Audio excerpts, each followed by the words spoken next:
come weigh-in day, I'm only thinking about two things. That's hurting somebody and eating. If you want to start it on weigh-in day, we could do that too. I was doing a lot of fighting in New Jersey, so my dad, he made me stop boxing. I got over 200 fights in amateur. Them fighters who like not humble and they feel themselves a little way too much. They haven't went through anything that shook them for real, you know what I'm saying? But who would you have as your top 3 favorite boxers all time and right now? Roy Jones, Mike Tyson, Terrence Crawford.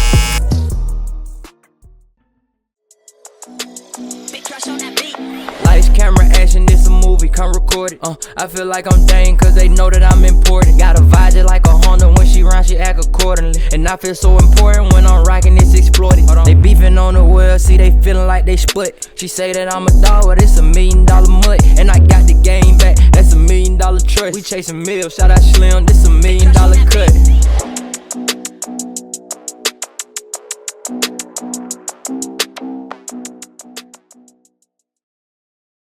Hey man, y'all welcome back to another episode of $1 Million Cuts. I promise you we just caught the best blessing of our show today with a humbling experience of having Hakeem Tito Lopez come in today, man. Has 15 bouts and he's ready to talk about all his legendary experiences with us. You got something you want to tell them folks, Hakeem? Hey man, just be on the lookout, man. The shark is in the season and we really hunting, so that's it. Hey man, he said it best.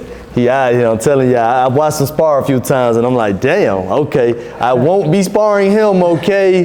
But hey, we about to get into it with a real good haircut, man. We about to get some real good stories out my guy. He about to give us some real good experience about life and everything. Y'all tap in. What is your eating plan today so far? And I know you're starving right now too. He already hinted to me y'all that he's starving, but what is your diet set for the day? This morning, so we kept it real light after the morning run. This morning we had some, what did I have? Oh, 2 boiled eggs. Had 2 boiled eggs, a slice of toast, and some tea this morning. And then it came in the gym, did my workout. Then after that I had a sandwich. I put a lot of vegetables on that. And then after my second workout, I just finished out with some blueberries and some tea, and that's it. So, while you getting ready for a fight, you got a fight on November 23rd, correct? Yeah. Who is your opponent? I'm not too sure. Oh. I got his name, but I don't remember it. Okay, cool. So either way, when you're getting ready for a fight and everything, that's like your normal diet and everything, like when you're getting ready for it? It's not normal. It depends on like how far along I got on my weight and things like that. But most likely, heading closer to the fight, I'm always lightening everything up anyway. Okay. Yeah. So how intense is it for you for the transition for something like this fight where you're having to cut down on food and calories and stuff in your intake? It don't never be really like crazy intense, cause we try to keep it healthy anyway out through the whole just lifestyle period. So it just be like just a little shift in, like cutting out a little more, like cutting out the fried foods and things like that. But I don't never be really intense, Okay. Cause we stay drinking a lot of water and things like that, and we train year round, so. We always have it. So you pretty much already well balanced with the diet and everything like that. Somebody like me, that jump would kill me, I ain't gonna lie, y'all. But boom, let's really get into it for real. Go ahead and tell us where you were originally from and where you grew up, Tito. I'm originally from New Jersey. That's where I grew up. I started my fight career in the amateurs in New Jersey. I came out here when I was 13 years old, and boxing been my life ever since coming out here. Okay. I'm gonna give you a little backstory on that. When I came out here, I was doing a lot of fighting in New Jersey, so my dad, he made me stop boxing. And walking home from the gym in Lithonia, I seen this gym called Granite City, downtown Lithonia, and as soon as I seen it, I'm like, yo, I gotta get into it. And then from there, I called my dad. He was in New York at the time. And when I called him, he just he just was listening to me like, man, you ain't trying to do that for real. You just want to fight. But now I was dead serious. So he was like, if you change the way you do, like, cause I was fighting all the time here and bad grades. So he was like, if you change that around, I think about putting you in the gym. And then after that, I did exactly that for 90 days, and here I am. So when you say Lithonia, you talking about Georgia or you talking about New Jersey still? No, Lithonia, Georgia. Okay. When I came out here when I was 13. Okay, cool. So you ended up picking up on the boxing real serious in Georgia? Yeah, very serious in Georgia. What caused y'all to move from New Jersey to Georgia? Just better living. It's cheaper than being up north, and then also it's just staying away from. It's more opportunity here. It's a lot of trouble up there, you know. Like it's always you get more in trouble in the city, you know. So everybody up north believe that when you go to the south, you know, you grow more. So with having that experience of going into boxing at 13, and you're how old now? I'm 30. I just turned 30. Okay, cool. And you got 15 bouts. Did you ever expect for you to go this far into the boxing game, or was it more or less like, man, I just want to do it at a time? No. I like my whole mindset when I picked it back up was to take it all away. Like this is all I wanted to do. Like even in school, like I had no dreams of going to college, or you know what I'm saying. Like that's right. Other people's dreams, but mine was just fighting and like becoming a professional, becoming a world champion, and taking it far in life. What do you think all the fights was surrounding around? Like, just why you think so many fights happen with you? Like, what pushed you to go to boxing? What was causing these? Yeah, I was a troublemaker. You was a troublemaker? Yeah, it wasn't the other way around. Nah, I was really a troublemaker. Oh man. Yeah, I don't want to say I was a bad kid, but I for some reason I always tend to want to get into a brawl. So, when was your first pro fight then? When was it? Yeah. What age specifically? I believe in 2017, I was 20. I had my first pro fight in Macon, Georgia. I headlined a fight card in Macon, Georgia, my first pro fight.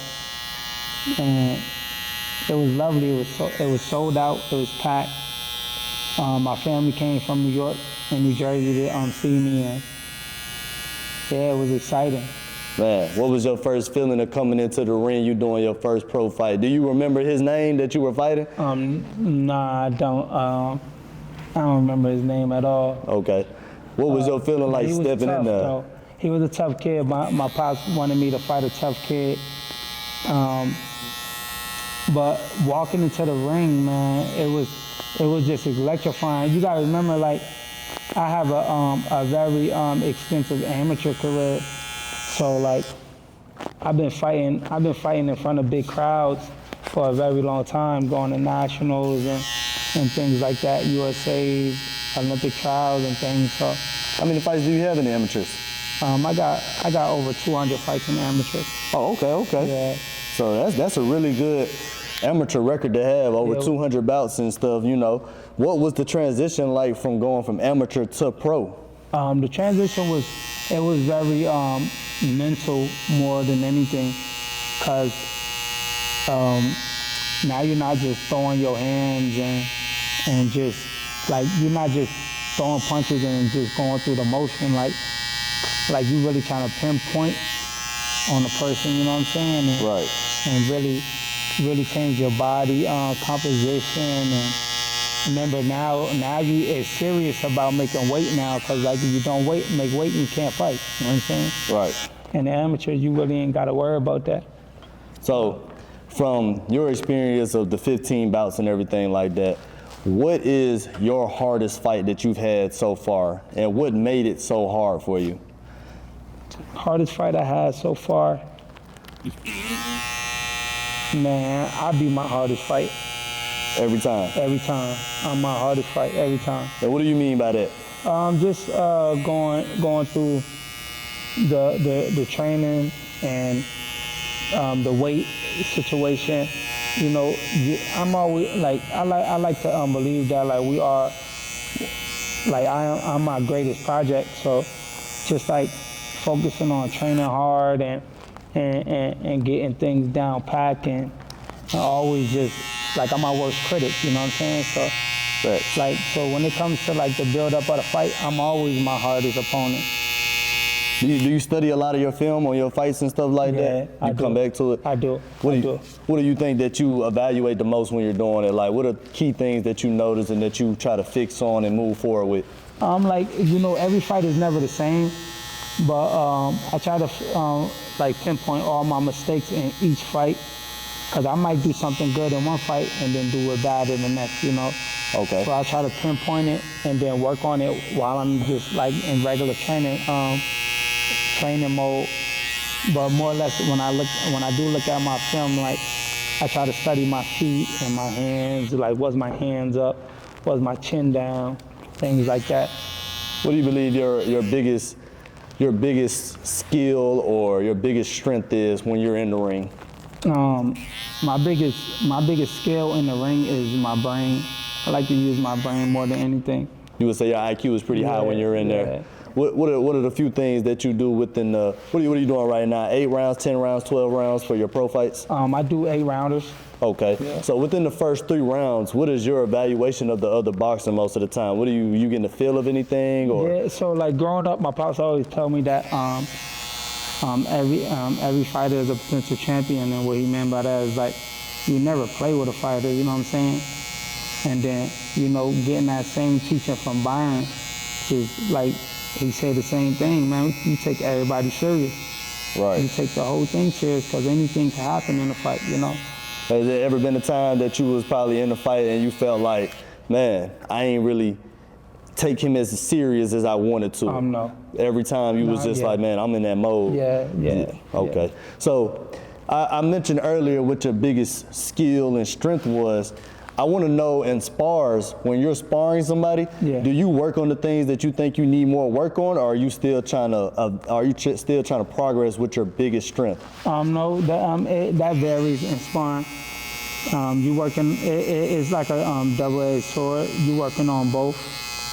It's a two things. For some, you might pick 2 rounds. You working on something that you're weak at, and then you might pick a round. You working something that you're strong at. And you just mix it all together. So let me ask you this: if you choose those 2 rounds, you're working on something that you're weak at. Your opponent gets the best of you in the spar. Does that kind of switch off a little bit? Do you kind of just be like, you know what, I'm not gonna let him get the best of me, or you're gonna keep composure and say I'm gonna push through with this? And that's something. You know what's crazy? That's something that you learn. Like you again, you gotta have good teachers. You know what I'm saying, raising you when it comes to that, to keep your composure on that. But that's actually what I like to do, you know what I'm saying? Is somebody get the best at you in sparring. You gotta remember, this is only sparring. Right. Sparring is used to get better, you know what I'm saying? So how you feel about the people keeping the lifelong coaches and everything like that as they grow up? Like a lot of people like Tito. He likes the Tito Lopez, that is the Puerto Rican boxer. Just fought George Kambosos. How do you feel about somebody like him that keeps his lifelong coach, his father in place there? How do you feel about keeping that coach from childhood all the way till? That's strong, you know what I'm saying? Having somebody that knows you from the ground up and that knows your strengths and your weaknesses, that could push you farther than you could push yourself, and anybody else could push you, you know what I'm saying? Right. Like, some people could get complacent with certain things in training, but having that person that makes you not be complacent and push you even more. Like, you strong, but to them, like, you could be stronger, or you fast, and to them you could be faster, you know what I'm saying? So having them lifelong coaches, or them coaches who you start with from when you was younger, is always great, because they know you better than anybody. So let me ask you this then, on a little spin-off question here. You got a lot of people that'll go on Instagram and they'll try to judge you based off of that as well, having a coach from a kid all the way until up. And it's I could use a good example is like Devin Haney. His dad gets a lot of backlash for being his coach. What do you think that is about? Like, what do you think that downfall is for the critics? Like, they're looking at it from one perspective, and Devin's looking at it like, I would never trade up on my coach. You gotta think, right? That's not a lot of people don't know what it feel like until they in it. You know what I'm saying? But you gotta understand that's just a dad protecting his son. You know, that's a dad and son combination right there.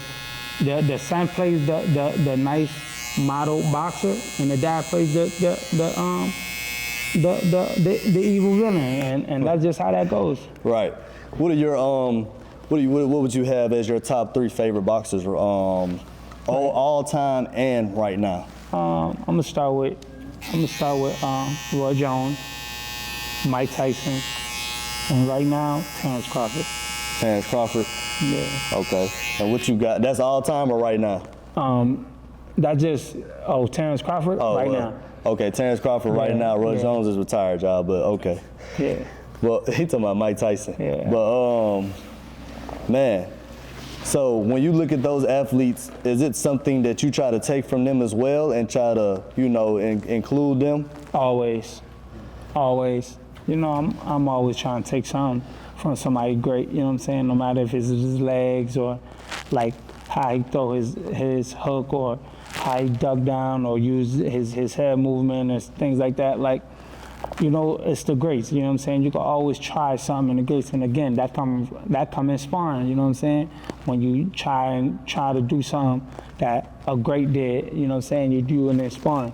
So for you personally, when you're in the ring, are you more of a technical fighter or are you more of like, I guess you would say, knockout artist? I say technical. What are the pros of being more technical instead of just trying to chase that knockout every time? Your brain, you're using your head more. You know what I'm saying? But you know, you could be both. You know, but I'm more of a thinker before I try to, like, you know what I'm saying? I could punch, but shoot, I'd rather use my brain before anything. Okay, great. So when you doing the brain moves and stuff like that, the IQ showing up and all that, what is a perfect fight to you just drawn out, round 1 to round 8 for you? Establishing your jab, keeping your distance. Then once you find that, then just dominating from round 2 to 12. You know, so that's really it right there. You know, and to hit and not get hit. All right. That's it. So I know there's a lot of people that are taking religion very serious with boxing at the moment. I noticed that your name, Hakeem Tito Lopez, I even asked you off camera, are you religious? You're a Muslim, correct? Yes. Okay. How serious is it to have a solid foundation of religion while you're having your boxing endeavors and your storyline curated and everything like that? You know, being Muslim is a lifestyle, it's a way of life, you know, so like, like it's a big trend. Don't get me wrong. A lot of people trending with it, but you know, I grew up around it. So I don't never like how can I say it? Like hold it hard when it comes to like my career. You know what I'm saying? Because it's a life thing. You know, I wake up in the morning, I pray. At night I pray. You know what I'm saying? If I choose to partake in Ramadan, you know what I'm saying? I fast and then train at a certain time, you know what I'm saying? But it's important to me to just stay on my deen in life, you know what I'm saying? Correct. Not like my career and like I won't hiccup my career from my religion and vice versa, you know what I'm saying? Like to me that's my whole life, you know what I'm saying? So I'ma pray, and everything that I have to do is between me and Allah, you know what I'm saying? Right. And then when I step in this ring, it's between me and that man, you know what I'm saying? So that's it. So as you know, we have a lot of, like I heard you say trend earlier, I do feel like I do see a lot of boxers go from a later stage in life, they'll switch over to that religion midway into the game and stuff like that. Does that surprise you? Does that kind of give you like a conscious state of mind? Like, dang, I wonder why they did that. Or do you have some type of insinuation that you would put out for that? Yeah, but here's the thing, right? Like you can never like judge a man on like when they choose their time to wanna chase the deen or like chase something greater than themselves, you know. So like a man could choose one day to wake up and become Christian. A man could choose to wake up one day to become Senegal, or you know what I'm saying, or Muslim. You know what I'm saying. You can't fault a man for that. You know what I'm saying.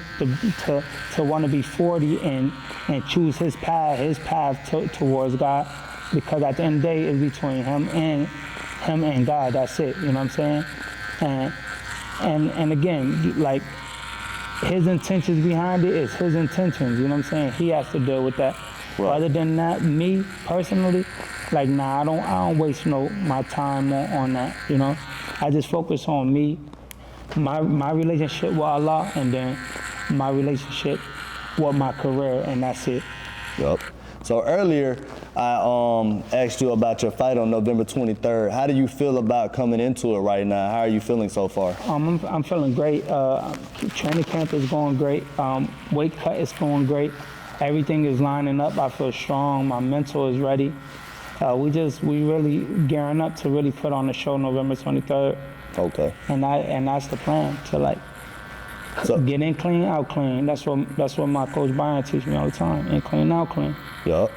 So you got 15 bouts right now. 16th will be coming up on the 23rd, right? Yes, right. So you were undefeated until what bout? 11. The 11 bout. How? My 12th bout. 12th bout. Okay. Yeah. What are some things that you felt like happened during that fight? I was going through some things personally, mentally, and I just wasn't all the way there. But but again, the same way we discussing the religion is between you and God. You know what I'm saying? Right. And that's just something you got to fix on your own time. And I got that, and I found that. I came back home. I got with my some people. Then the people was Coach Byron and Manu that been knowing me since I was young. I got with them, and everything's good. I'm 100. My brain is right. We on the right track. We're moving, feeling strong, feeling good, and we're ready to take over. And I'm not playing, and my team not playing. So hey, yeah. So that brings me to my next question. I'm actually glad that you brought up the mental phase, because I do feel like in boxing, mental is a huge part of the game. So one thing I noticed when I first met you, just all the way inside out, I'm like, man, dude, extra humble. Like, he too humble. Like, you see a lot of boxers walking around cocky and shit, and they just overly doing it sometimes. Like, what is your outlook on that? What makes you so humble and knowing that you really a beast in the ring at the same time? Like, how does that work for you? The best way I could really explain it is, like, I've been through it. You know what I'm saying? I've been through a lot of things to just to make my understanding know that, like, it's bigger than that. You know what I'm saying? Like you gotta think, right? Like, them guys, them fighters who is like that, who's like not humble, and I don't even want to say humble. They just, they feel themselves a little way too much. They don't really know. They haven't went through anything that shook them for real. You know what I'm saying? Thanks. So you gotta think, shoot, once you sign the contract, it's already on. So it's like, what you looking mad for? You know what I'm saying? What you trying to spit on somebody for? You gotta handle that. You gotta show and prove in the ring anyway. You know what I'm saying? Right. So it's like, I felt pain already. You know what I'm saying? I felt joy. I felt ups and downs. You know what I'm saying? So it's like, at this point, it's not no point for me to express myself in that way. Right. So leading up to that, I see a lot of press conferences, weigh-ins, where people are just going at each other sometimes. It might get real disrespectful. It might get real hasty. How do you kind of, like, I guess, deter that type of energy? Do you just give out the maximum respect when you get there? And how do you feel about the situations when they do go left? No, here's the thing, right? And God forbid, I haven't been through that yet. You know what I'm saying? Correct. Yeah, I'm always show my humility first. You know what I'm saying? Right. But don't get it twisted. Like, I'm not a person you wanna try to push and think that this is a game over here. So, like, I like to show my energy. I like to show strong energy when I step in someplace. Like you respect me, you won't get disrespected. You know what I'm saying? And that's just how I'm coming. Don't disrespect me, you won't get disrespected. I ain't thinking about it. You know what I'm saying? We already got to fight anyway. But you know, it haven't came to me like that. You know, I love the way that Sean Porter does it, man. He just shows the absolute most respect when he does his weigh-ins and his press conferences. He just seems like he's a real, genuine, humble guy, and he just wants to go in there and do the fight the right way. You know, so I really feel like a lot of people could take heed to that and go into their fights like that. But you do have a lot of people that do switch the turn off on. It's entertaining for sure. Yeah, it's definitely. You know what I'm saying? And here's the thing, like shit. When come weigh-in day, I'm only thinking about two things. That's hurting somebody and eating. So if you want to start it on weigh-in day, hey man, we could do that too. Right. So being from Jersey all the way from the age to up to 13, right? Yeah. Okay. Do you feel like that gave you your demeanor, your background, you know, that kind of gave you like your type of person you are?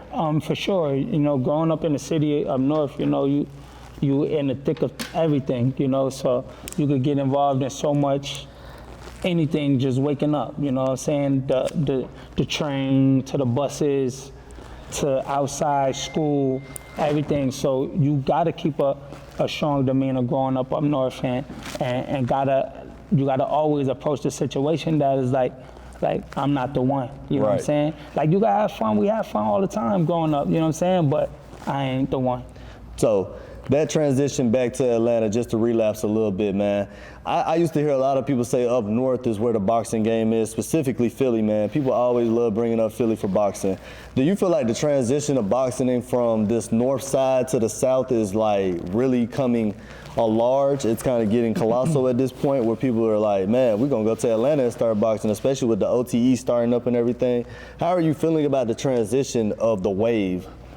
This is where, like, I'm going to say, like, it's really getting colossal now, because our young fighters right now, like the coaches and the dads is taking they kid everywhere, you know what I'm saying? Mm-hmm. So they seeing what that side of town got to look like and bringing it back home, you know what I'm saying? And they fighting, then they taking it to the nationals and they doing their thing.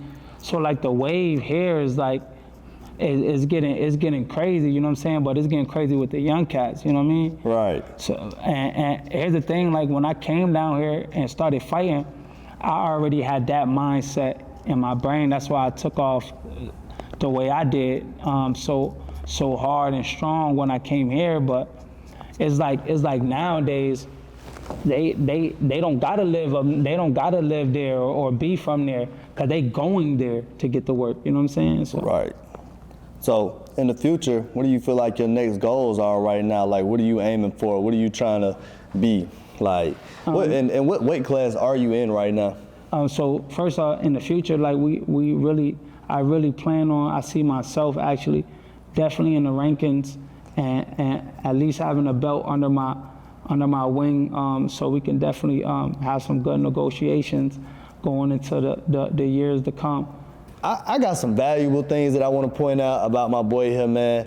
Did y'all know that he got a boxing gym in Ellenwood with his two brothers? You got Sharif and you got Najee, right? That's right, Najee, yeah. Najee, my fault, my bad. But boom, let's run it like this real quick. I really wanted to know, like, how was y'all relationship with the boxing all the way? Like, how did that work? Like, do y'all feel like it's very competitive for y'all, or do y'all spar a lot, or does that help y'all stay, you know, in the right mind? Like, let me know something. Well, growing up, you know, my dad, he never really like allowed us to like really like spar heavy, but like I ain't gonna lie, with like growing up sparring my older brother, he used to whoop my ass, you know what I'm saying? So he used to jab the hell out of me.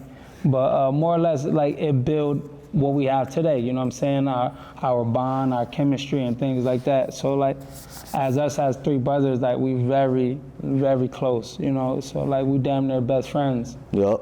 So, it's like, you know what I mean? It's like having protection, you know what I'm saying, on the call, you know what I mean? So, and we all fight we all got each other back, and we do our thing. And like you said in the beginning, we got this gym that was passed down to us from my dad, and we run it and we take care of it. And we really the only, because my older brother not professional, me and Najee professional, and we the only gym in Georgia to be owned by professional boxers.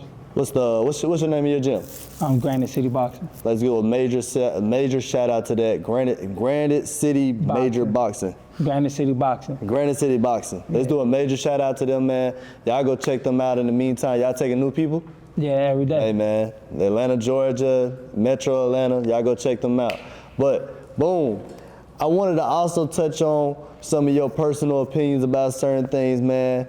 We got a couple fights that's been going on. I really want to know the boxing aspect of what you thinking too. So, how you feel about the drug use in boxing right now that people are so strict about and all that, you know, encouraging you not to do such a thing, like, I guess you want to call them PEDs and stuff like that. What's your mind frame on PEDs? You know, it's been going around since forever, you know, so if they ain't handled it back then, they ain't really gonna handle it now, you know what I'm saying? So it's just a thing where you just know that's not good, you know what I'm saying? But you're gonna have people that's professionally taking it and professionally knowing how to cycle it, you know what I'm saying? So you just gotta be careful, and that's just why I believe that in the fight game, it's all about skills and knowing how to fight. You know what I'm saying? Anybody could take a PED and get strong or get crazy endurance, but do they know how to fight? You know what I'm saying? So that's really what it's about. Do you know how to fight? So basically, it's like, man, that's helping him become, you know, stronger, more aggressive, whatever the case may be. But skill is skill at the end of the day. Skill is at the end of the day. Man, so how you feeling about the backlash that Ryan is getting versus the Devin Haney fight so far? And do you think they should do a rematch after that, or do you think, you know, it might just skill for skill? That's where it should play upon, because like I said, you know what I'm saying, take PEDs all day, you know what I'm saying? Yeah, he deserved every punishment that he get with that, you know what I'm saying? But skill is skill. Tight. You know what I'm saying? So it's been people hitting hard for plenty of years, you know what I'm saying? Holyfield, Mike Tyson. Mike Tyson hit like a Mack truck, you know what I'm saying? Holyfield, skill-wise, out took him for the game, you know what I'm saying? So really it's about that. Do you know how to fight? Yes, I agree that they should run it back, you know what I'm saying? Devin should show him that this is what I do to you without PED, you know what I'm saying? That's what you did to me with PED, let me show you what I do to you without it, so. Yep, I feel like a rematch definitely should be in the works, but that's up to them, and that's, you know, hey. But boom, I also want to know, on your personal opinion, how did you just feel about the recent Jake Paul and Mike Tyson fight? Oh man, I better not catch him at Target. Nah, but more or less, like he did what it, you know, they robbed the bank with that one. You know what I'm saying? Mike knew what he was getting into. Mike wanted to prove himself, even though he did not have to. It's Mike Tyson. And then at the end of the day, as a real fighter, Jake not fighting Mike Tyson, we know. You know what I'm saying? He fighting an old Mike Tyson. Yeah. Who came in with an ankle brace, who tripped in on his walking. You know what I'm saying? Yeah. So for him to call out old guys, come on, man. Like, who he calling next? Warren Buffett? Like, you know what I'm saying? So, like, what's up with him? Hey, man, truth be told on that one, dog. I really hate to see him Mike out there like that, but yeah, me too. I ain't gonna lie. Fighter. I bet it with you, Jake. So, I mean, hey, you brought the bread home at the end of the day, you know what I'm saying? But, hey, you know what you did. Hey, you know what you're doing. But I'm happy that he didn't. You know, I seen in the fight, as a fighter, I seen that he wasn't trying to finish Mike. He has a lot of respect for him, and I commend him for that, because if he did, that boy would never had a good, he wouldn't had a good, yeah, people would have been on his head. Man, so I know a lot of times, even for myself, man, in spars, you could get, you know, injuries just off a hiccup, man. I remember one time, matter of fact, Flash, he broke my nose one time. What's like an injury, like your most the most brutal injury you had in a spar so far, or in a fight in general? I had a fracture on my jaw. Yup. Yep. So that was. I did a whole 8-round fight like that. Yeah. Yeah. So You feel like the adrenaline was taking over, or you felt like, man, you just like, fucking, I'm gonna fight through? all three. So just my mind telling me that, like, man, it's up. Like, they're gonna have to kill me on this one, and then the adrenaline, and then just mixed with like me, like, man, I'm gonna try to kill you. But, yeah. How important is it to have that dog installed into you as a fighter, and where does that come from for a lot of people? I know earlier we said background, but I believe there's a lot more to it as well as far as becoming a fighter. What do you feel like that dog and how important it is, where it comes from and all? All right, so it's very important to have it, you know what I'm saying? Because you don't know at what point in time you're gonna need it, you know what I'm saying? And then secondly, I believe, me personally, I believe that is something that that it can't be taught, you know what I'm saying? It's either it's in you or it's not, you know what I'm saying? It could probably be a tiny bit developed, I don't know, but I just believe that it's something that has to be in you since the day you decide to want to pick up the gloves. Because at the end of the day, when all things fail, you gotta know how to fight. You gotta know how to dog, like, bump it. You know what I'm saying? Put your hands up, bite down on your mouthpiece and fight. Thanks. You ever worked a job before, like during the boxing or beforehand? No, I haven't. Dang, so you thugged it all the way throughout, basically. Yeah, I was blessed, you know what I'm saying? Even though I seen what ups and downs look like, you know what I'm saying, sacrifices look like, I seen what hard times, you know what I'm saying? But I was blessed because my dad made it to where I didn't have to. You know what I'm saying? Like, yo, this your career, focus on it. You know what I'm saying? You gonna just have to sacrifice, you know what I'm saying? But I was blessed, you know what I'm saying? Then I was blessed to be able to focus 100% on my craft and my career, and then blessed to have a gym that my dad in Ellenwood, Garden City Boxing, he built for us, so we didn't never have to look for no one else's gym. Man, I got one more valuable question for you, man, before we go ahead into this outro. I'm gonna sneak something in there for y'all on that too. But boom, you got anybody that's trying to get to where you are right now, what would you tell them, like, in their current footsteps, how to get there and what they should be focused on? I'm gonna just say this, find you a good team, find you a good teacher, listen, and trust in the process, and then just build from there. Find you a good team, a beautiful teacher, and just trust in the process, and just build up, because that's where it starts from. And work hard as hell. Like, work hard, that's it. That's what it's all about, man. I know I said that was my last question, but I really wanted to do like a piggyback off of what you just said. You see a lot of people going from gym to gym sometimes, you know, they're young, they going from here to here. What would you say about that, like just going to gym? Does it work for some people, or do you feel like, man, nah, just find you a good team and work with it? I feel like it works for the fighter whose mindset is not to be in this for the long run. They could go around town and learn from this guy and learn from this guy and learn from this guy. Working here, stop boxing for this little minute, pick it up, and then learn from this side. But if you plan on being someone of that stature and focusing with a team and like the question that we did in the beginning, where building with somebody who knows you, knows your strength, your weaknesses, how far you can go, like, you stay with that solid one person, that solid team, and you build from there. Now, granted, you might run into a situation to where you go to a gym and you feel like you're not growing, you know what I'm saying? Or you feel like you're not getting developed. Go find that gym where it's there, you know what I'm saying? Where they got everything you're looking for is there, and there's a teacher that's willing to put in and go from there. But yeah. The gym from gym hopping is cool, but it's cool for certain people, you know what I'm saying? And that's it. Man, Y'all heard it first, man. He just gave out the best game, the best summaries of what we got going on for life expectations as a boxer, man. And y'all, and hey, like I say, man, it's been beautiful to do $1 million cuts with this man and hear everything he had to say. I really appreciate you, dog. We here, man. Show that, man.